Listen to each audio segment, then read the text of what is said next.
reviews, discussions, and theories about films in horror, sci-fi, and genre. This is The Horror Deconstruction.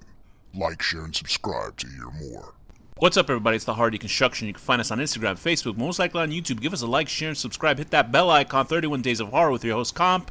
Today's film is His House, 2020. A refugee couple makes a harrowing escape from a war-torn South Sudan, but when they struggle to adjust to their new life in an English town that has an evil lurking beneath the surface. Directed by Remy Weeks, written by Remy Weeks and Felicity Evans.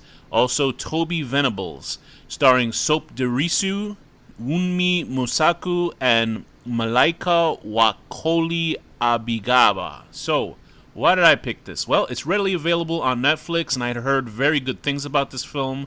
It is a film that is focusing on the horrors with a Sudanese couple, so that already is much more interesting sort of than a regular slasher film.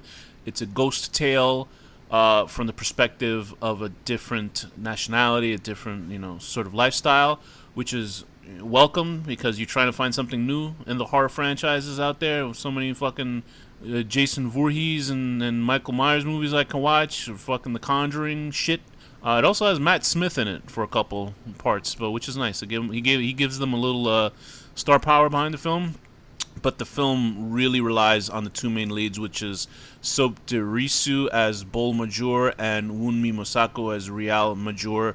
Powerful acting by these two lead characters, and it is a legit ghost movie. When I first saw the trailer for the film, I was not sure if this was going to be a The Shining type of film, or it was more of a metaphorical type of horror film where the lead guy, getting used to a new sort of world, not used to living in Sudan or whatever, now living in America, or not in America, in the fucking UK, and he not being able to adjust, and so he starts losing it and becoming. I thought this was going to be about like a guy beating his wife or something like that. That's what I thought, and like, the terrors of that, and then and the woman escaping into her mind of these horror, and the horror was supposed to represent sort of like the Babadook is a horror representing something else. So I don't really want to get into spoiler territory with this film because I'd rather you actually just listen to these few minutes of me talking about it and you go make your own decision. It's a recommendation from me for you to go watch this film.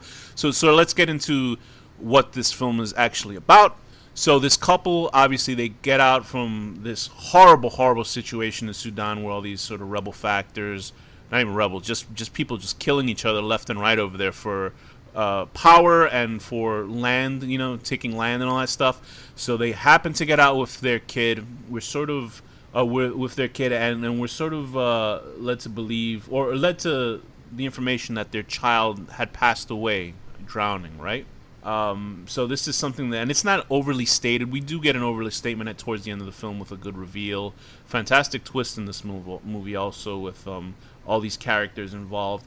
And, how they dealt with the death of this minor that they were in charge of. This person that's kind of thrust into their life, and trying to live in this new alien world, and the sort of slight racism that they're getting from the authorities, so to speak. Like Matt Smith sort of treats them with like children's gloves, like he doesn't feel like they're real adults or they're real, almost even real people that should be here, because they're dealing with all these people that are migrating, and it gives a really interesting look at how migrants are dealt with in other countries. In the U.S., in Texas, they just bust them to New York because they'd rather not try to see if people are human beings. They just sort of bust them around.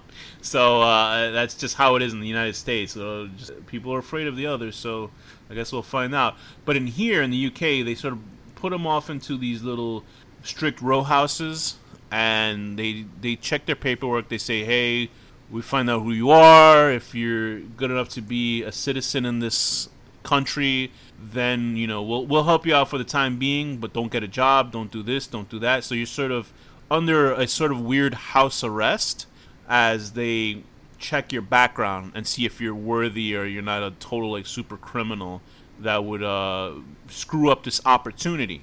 So we do get to meet these. We do get to know a little bit more about these characters like Bol and Rial, and Bull is sort of this guy who kind of wants to get his life together, and you see him trying to adapt and be fine with everybody, and I think he's adapting more to this European lifestyle, while Rial is more traditional, and she doesn't want to let go.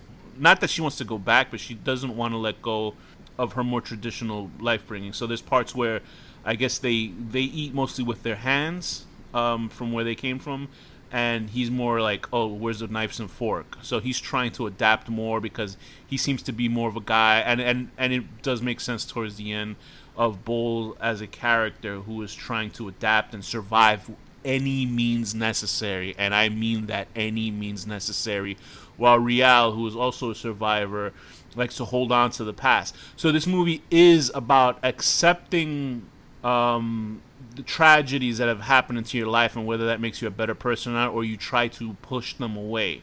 Now, how the ghost aspect comes into this is not a traditional type of ghost horror film. It's sort of a curse type of horror film.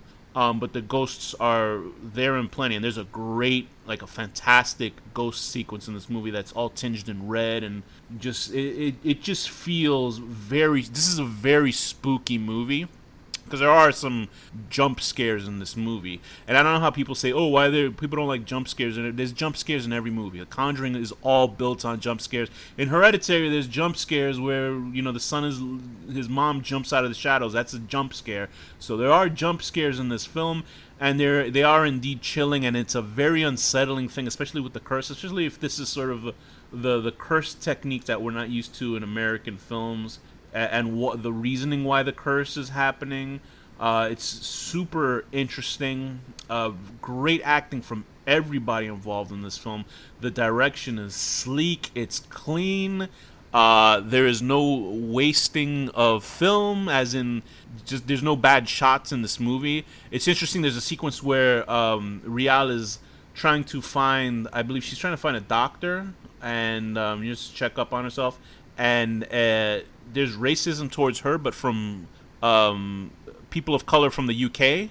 So it's like they're telling, why don't you go back where you came from? And it's just like, it's shocking because usually they just sort of have a white character do that. But in this one, it's like people of color doing it to her. So it's like they can't escape feeling alienated from anywhere.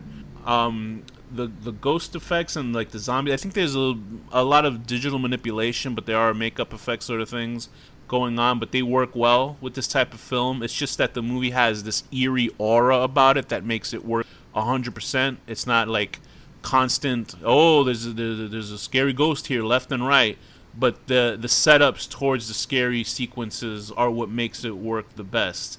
The score is really good. The lighting is fantastic. I think the interactions between Bull and his wife are fantastic. Even with Matt Smith and his sort of pew-pewing. He's not an overtly like racist stereotype white character.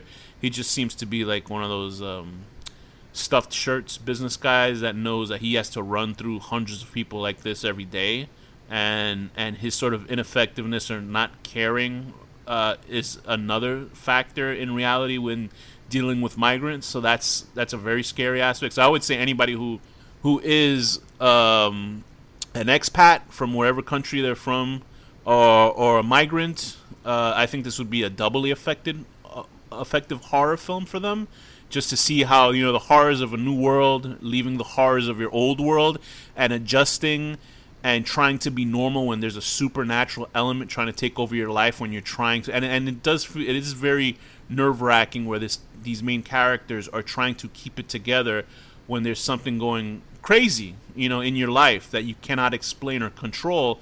And it really is. You really are hoping that these characters make it through this film, and it's a really fantastic ending. Although the ending is a little bit more, I can't really explain what the ending is, so I don't want to spoil it.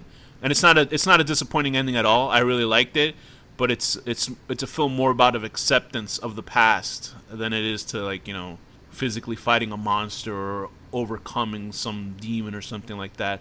So I would definitely say that this is a film that is really worth your time. It's all around just a really well-crafted horror film, and I'm really excited that this came out, and I'm glad that people are learning about it on Netflix. So His House on Netflix, I would give it an 8 out of 10. Trying to fix the plaster on your wall when somebody's right behind you with a skeleton face. And with that, this has been the Horror Deconstruction. Thanks for listening.